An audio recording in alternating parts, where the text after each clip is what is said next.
ಈ ತರ ಒಂದು ಮೂಕ ಪ್ರಾಣಿಗಳ ಮೇಲೆ ಮುಖ್ಯಮಂತ್ರಿಗಳು ಕಮಿಷನರ್ ನಾವು ಮುಖ್ಯಮಂತ್ರಿಗಳು ಸಾಮೂಹಿಕ ಮದುವೆಗಳಿದ್ದು ಆ ಹಿನ್ನೆಲೆಯಲ್ಲಿ ಎಲ್ಲರಿಗೂ ಹೋಗಿದ್ವಿ. ಅಲ್ಲಿಂದಾನೇ ಮನೆ ಮುಖ್ಯಮಂತ್ರಿಗಳು ಮನೆ ಕಮಿಷನರ್ ಅವರಿಗೆ ಫೋನ್ ಮಾಡಿ ಡೈರೆಕ್ಷನ್ ಕೊಟ್ಟಿದ್ದಾರೆ. ಅದು ಯಾರಿದ್ದಾರೆ ಬೇಗ ಆದಷ್ಟು ಬೇಗ ಅವ್ರನ್ನ ಅರೆಸ್ಟ್ ಮಾಡಬೇಕು, ಅವ್ರನ್ನ ಶಿಕ್ಷೆ ಕೊಡಬೇಕು ಅಂತ ಹೇಳಿದ್ರು. ಅವ್ನು ಯಾವನಾನೇ ಇರಲಿ ಅವ್ನು ಅರೆಸ್ಟ್ ಮಾಡೇ ಮಾಡ್ತೀವಿ. ಅವ್ನಿಗೆ ಏನು ಶಿಕ್ಷೆ ಕೊಡೋದು ಆ ಶಿಕ್ಷೆ ಕೊಡ್ತೀವಿ. ಈಗ ಸಿಸಿಟಿವಿ ಎಲ್ಲ ಇದು ಮಾಡಿದ್ದಾರೆ, ಪೊಲೀಸ್ ಅವರೆಲ್ಲ ಐಡೆಂಟಿಫೈ ಮಾಡ್ತಾ ಇದ್ದಾರೆ, ತನಿಖೆ ಮಾಡ್ತಾ ಇದ್ದಾರೆ. ಸಿಸಿಟಿವಿ ಎಲ್ಲ ತರಿಸಿ ಎಲ್ಲ ಐಡೆಂಟಿಫೈ ಮಾಡ್ತಾರೆ. ಅದೇನಾಗಿದೆ, ಆ ಪರ್ಟಿಕ್ಯುಲರ್ ಸ್ಪಾಟ್ ಅಲ್ಲಿ ಸಿಸಿಟಿವಿ ಇಲ್ಲ, ಅದು ಅಲ್ಮಾ ಸ್ಕೂಲ್ ಅಂತ ಇದೆ, ಅಲ್ಲಿ ಸಿಸಿಟಿವಿ ಇದೆ. ಅದ್ರಲ್ಲಿ ನೋಡಿ ಏನೋ ಪೊಲೀಸ್ ಅವ್ರ ಕೆಲಸ ಅವ್ರು ಮಾಡ್ತಾ ಇದ್ದಾರೆ ಅಂತ ಇಷ್ಟು ಮಾತ್ರ ಹೇಳ್ತೀನಿ. ಅವ್ನು ಯಾರು ಮಾಡಿದ್ರು ಅವನಂತೂ ಮನುಷ್ಯ ಅಲ್ವಲ್ಲ. ಪ್ರಾಣಿ ಮೇಲೆ ಏನು ದ್ವೇಷ, ಪ್ರಾಣಿ ಮೇಲೆ ಏನು ದ್ವೇಷ ತಗೊಳ್ಳೋದು?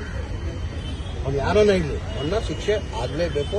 ನಾನು ನಮ್ಮ ಇನ್ಸ್ಪೆಕ್ಟರ್ ಅವ್ರು ಹೇಳಿದ್ದೀನಿ, ಮನೆ ಮುಖ್ಯಮಂತ್ರಿಗಳು ಕಮಿಷನರ್ ಫೋನ್ ಮಾಡಿ ಬಳ್ಳಾರಿಯಿಂದಾನೆ ಅದು ಯಾರು ಹಿಡಿದಾರೆ ಯಾರು ಮಾಡಿದಾರೋ ಅವ್ರು ಆದಷ್ಟು ಬೇಕು ಅವ್ರಿಗೆ ಅರೆಸ್ಟ್ ಮಾಡಬೇಕು, ಅವ್ರಿಗೆ ಶಿಕ್ಷೆ ಕೊಡಬೇಕು ಅಂತ ಮನೆ ಮುಖ್ಯಮಂತ್ರಿಗಳು ಹೇಳಿದ್ದಾರೆ. ಈಗ ಅಮುದ ಅಂತ ಇವ್ರ ಅಣ್ಣ ಅವರೇ ಹಸು ನೋಡಿ ಬರ್ತಾ ಇದ್ರು.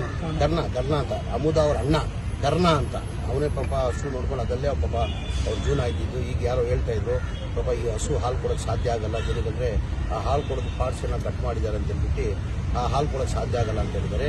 ನಾನು ಅಮುದಾಗಿ ಹೇಳಿದ್ದೀನಿ, ನಾನು ನಿಮ್ಮ ಮಣ್ಣಿನ ಗಿಡಮ್ಮ ಹಣ್ಣಿನ ಗಿಡಮ್ಮ ನೀನು ಅವ್ರಿಗೆಲ್ಲೋ ಅವ್ರಿಗೆ ಹೇಳಮ್ಮ ಅದು ಹಸುಗಳು ಏನಿದೆ ಅದು ನನ್ನ ಕಡೆಯಿಂದ ಕೊಡ್ತೀನಿ ಅಂತ ನಾನು ಅಮುದಾಗಿ ಹೇಳಿದ್ದೀನಿ. ಅವ್ರ ಅಣ್ಣ ಬಂದಾದ್ಮೇಲೆ ನಾಳೆ ನಾನು ಹಸುಗಳು ಏನು ಡ್ಯಾಮೇಜ್ ಇದು ಹೊಸ ಹಸು ಅವ್ರಿಗೆ ಕೊಡ್ತೀನಿ. ಸರ್ ಎಲ್ಲ ಒಂದ್ ಕಡೆ ಬರೀ ಮೂಕ ಪ್ರಾಣಿಗಳಷ್ಟೇ ಅಲ್ಲ, ಮಹಿಳೆಯರು ಕೂಡ ಅಲ್ಲಿ ಸುರಕ್ಷತೆ ಇಲ್ಲ ಅಂತ ಹೇಳಿ ಮನುಷ್ಯನಿಗೆ ಮಾಡೋದು ಅದು ತಪ್ಪು.